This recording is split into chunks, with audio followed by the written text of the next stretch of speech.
Kita tentu ingin agar anak-anak kita menjadi anak-anak yang berprestasi. Kita tidak sembarang memilih sekolah, kadang kita tidak sembarang memilih guru untuk les anak-anak kita. Pokoknya banyak sekali hal yang dikeluarkan oleh orang tua, biaya, pikiran, tenaga agar bisa menyekolahkan anaknya sehingga memperoleh pendidikan terbaik.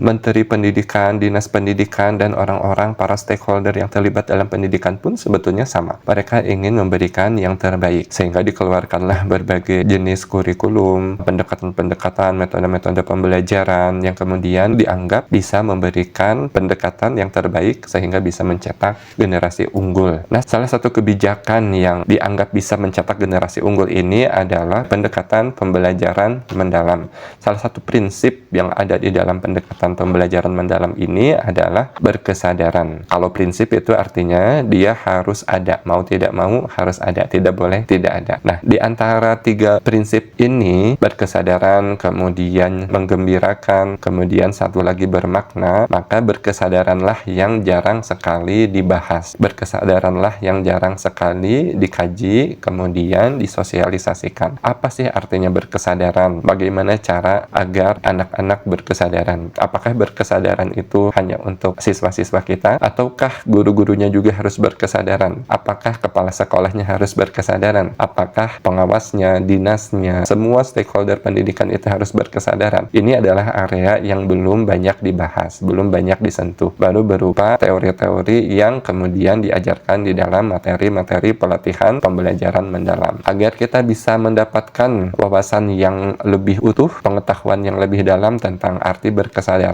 atau mindfulness, maka kita perlu melihat buku rujukannya. Buku rujukannya yang disebutkan di naskah akademik pembelajaran mendalam itu adalah dari Ellen J. Langer. Ellen J. Langer menulis beberapa buku yang topiknya itu tentang mindfulness. Pertama, berjudul Mindfulness itu sendiri, dan yang kedua adalah The Power of Mindful Teaching, kekuatan dari pengajaran yang mindful. Buku-buku ini adalah buku yang isinya kurang lebih rangkuman tulisan-tulisan beliau yang disajikan dengan bahasa yang agak sedikit populer, yang sumbernya itu adalah artikel-artikel jurnal-jurnal ilmiah yang beliau lakukan yang terkait dengan penelitian mindfulness. Nah, beliau ini, Ellen J. Langer ini adalah seorang psikolog sosial dari Harvard University. Ini perlu untuk dibaca oleh semua kalangan, tapi sayangnya bukunya itu belum diterjemahkan, belum ada yang banyak mengelaborasi, membedahnya, padahal ini sangat penting untuk kita pahami. Saya sudah membuat video lain tentang mindfulness ini, mindfulness lawan mindlessness, antara mindful dengan mindless, antara berkesadaran dengan tidak berkesadaran. Jadi agar kita paham arti mindful, maka kita harus mengerti apa arti mindless dulu. Setelah saya membaca buku ini, saya menyadari ternyata banyak sekali aktivitas kita di kehidupan sehari-hari yang mindless alias tidak mindful.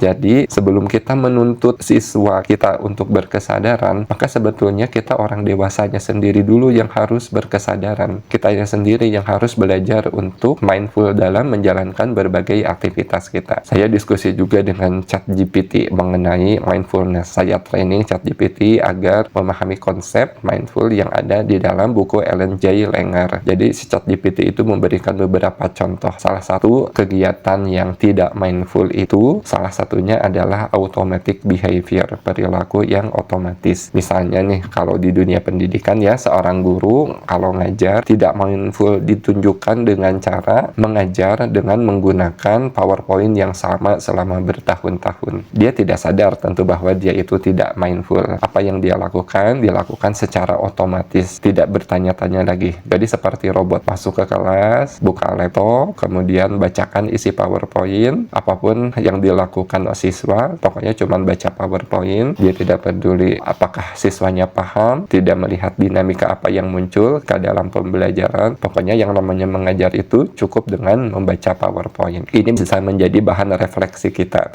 ketika kita masuk ke dalam kelas, lalu kita mengajar. Apa yang kita asumsikan dengan kegiatan mengajar? Mungkin meminta anak membaca buku secara otomatis, kemudian membaca, kita menerangkan isinya, tapi kita tidak melihat kebutuhan anak apa. Kita tidak memperhatikan pendekatan apa, metode apa, model pembelajaran apa yang membuat pembelajaran semakin efektif. Pokoknya yang kita lakukan adalah menunaikan menunaikan kewajiban yang kita anggap dengan cara membacakan buku, membacakan PowerPoint itu cukup tanpa terlalu memperdulikan apakah siswanya termotivasi, tidak muncul tidak keinginannya, rasa ingin tahunya ketika proses pembelajaran berlangsung. Hal itu tidak diperhatikan. Karena apa? Yang guru tersebut lakukan adalah aktivitas-aktivitas yang tidak mindful, tidak berkesadaran, tidak menghadirkan niat, tidak menghadirkan hati dan pikiran untuk melihat aspek-aspek apa yang perlu diperhatikan agar proses pembelajaran itu bisa menjadi proses pembelajaran yang berkualitas. Itu salah satu contohnya. Apabila seorang guru itu tidak mindful, maka sulit bagi kita untuk mengharapkan siswanya mindful. Kalau siswa yang tidak mindful, ya siswa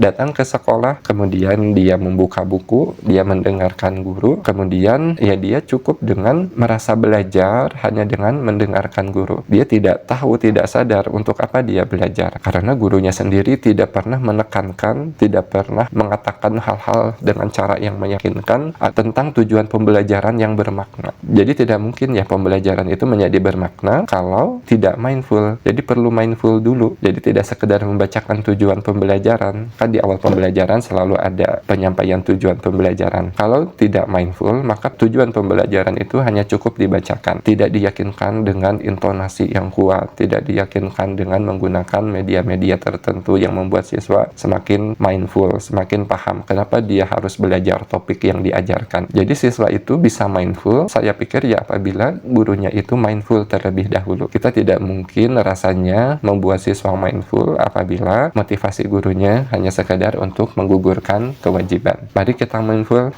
mari kita berupaya untuk menjadikan aktivitas kita mindful. Itu hanya contoh kecil. Kita bisa mencari contoh-contoh lainnya di kehidupan sehari-hari di mana kita itu melakukan aktivitas dengan tidak mindful. Saya pun sama, saya pun belajar untuk mindful. Ada kalanya misalnya dalam melakukan ibadah sholat, ketika melakukan sholat seringkali tidak mindful atau bahasa agamanya itu khusyuk. Kita suka lupa kadang ini kita sedang membaca surat apa, kita sedang ada di rakaat berapa. Kita tidak sadar apa arti bacaan yang kita baca ketika di dalam sholat. Sehingga apa? Apabila sholatnya tidak mindful, maka sholatnya jadi tidak bermakna. Sebelum sholat gelisah, sesudah sholat pun tetap gelisah. Padahal semestinya sholat yang benar, sholat yang mindful atau yang khusyuk pasti membuat hati tenang. Begitupun aktivitas-aktivitas lainnya. Apabila dilakukan dengan tidak mindful, aktivitas itu memang dilakukan. Aktivitas itu memang ada dan terjadi. Tapi menjadi tidak bermakna seperti pembelajaran tadi. Apabila seseorang misalnya makan, ya makan itu kan aktivitas yang apabila dilakukan dengan mindful enak banget, enak sekali menikmati makanan, merasakan rasa asin, gurih gitu ya, manis itu di lidah. Apabila mindful akan terasa nikmat, akan terasa meaningful. Tapi apabila kita makan sambil melamun, apalagi makannya sambil mainin HP, maka kita tahu-tahu selesai makan, maka tahu-tahu kita selesai melakukan aktivitas itu tanpa merasakan kenikmatan ketika menjalani makan. Sama ketika kita melakukan perjalanan dari rumah ke tempat kerja, tahu-tahu kita nyampe aja, ketika menaiki kendaraan kita merasa tidak ada yang perlu diperhatikan, pikiran kita melayang kemana-mana, ke urusan kita, ke banyak pekerjaan kita barangkali, jadi tidak mindful ketika berkendaraan. Jadi kita melewatkan banyak sekali kejadian-kejadian yang bisa jadi kejadian itu kejadian indah selama di kendaraan, tapi kita lewatkan begitu saja. Kita tidak melihat pemandangan gunung yang indah, kita tidak melihat langit yang biru, burung-burung yang berterbangan, kita tidak merasakan semilir angin, dan lain sebagainya. Jadi kejadian-kejadian yang kita lalui dalam perjalanan itu tidak bisa kita lihat, tidak bisa kita rasakan, dan tentu tidak bisa kita nikmati. Karena apa? Karena kita mindless alias tidak mindful. Nah, banyak sekali ternyata ya aktivitas yang kita lakukan dengan tidak mindful. Guru ketika membuat RPP, coba apakah benar RPP itu direncanakan untuk mengajar anak secara real, atau RPP itu dibuat hanya untuk kebutuhan administrasi, sehingga kita tidak memperhatikan langkah-langkah kegiatan yang bisa membuat siswa itu tertarik pada pembelajaran,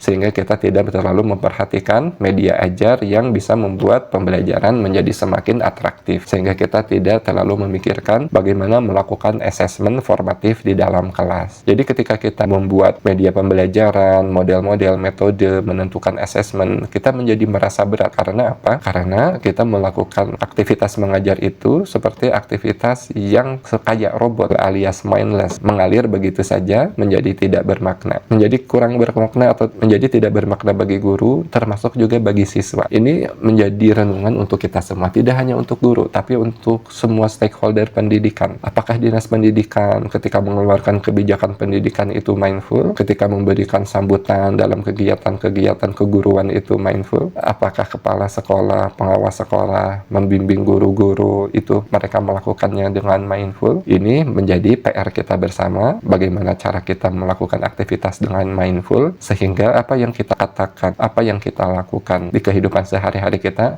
bisa memberikan makna yang benar-benar berarti. Tidak sekadar ada, tidak sekadar hadir, tidak sekadar mengerjakan tugas, tapi esensi-esensinya sampai dilupakan, sampai diabaikan. Mudah-mudahan kita semua bisa mindful. Saya tertarik untuk membuat beberapa video tentang mindfulness ini. Saya menjadi tertarik karena konsep mindful ini yang begitu luas, begitu banyak contoh-contohnya. Itu saja, terima kasih, mudah-mudahan bermanfaat. Assalamualaikum warahmatullahi wabarakatuh.